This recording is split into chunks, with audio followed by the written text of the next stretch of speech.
The line's here and your sinker's on the bottom. Actually, we're pitching this tube here. Punching vegetation. Fishing matted vegetation is one of the most challenging but rewarding approaches to bass fishing. You've got a tool here in this Warhead weight that facilitates that. Yeah, it's a really neat rig, Mike.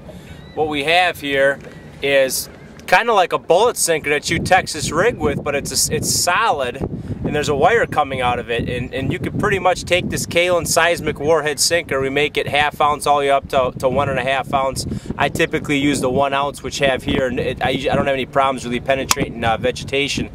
But what you can do is you can rig this sinker with so many different baits on the market. I typically like to stay around that 3.5 inch plastic profile here. This is about a 3-inch bait. And you can see I got my, you can Texas rig it or use the screw here, but going to the top, typically your sinker would be on top here like this, and that would be your Texas rig. Well, what you do is once you have your hook here and your bait, you take the weight and push the wire into the bottom of your bait. Now bend your plastic and run the hook back through the bait and through the wire at the same time, like so. And now that's dangling on the hook, bottom of the hook, and it's through the bait. Go ahead and skin hook it.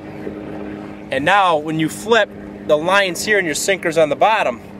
When you flip it out, it's going to penetrate straight through. And there's something different about this Warhead weight, how fast it penetrates vegetation and draws that reaction strike underneath that dark mat like that. So get your favorite little flipping bait and try this Kalin Sizmic Warhead weight someday, punching vegetation.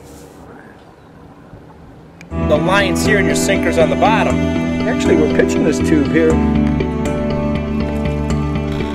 Punching vegetation.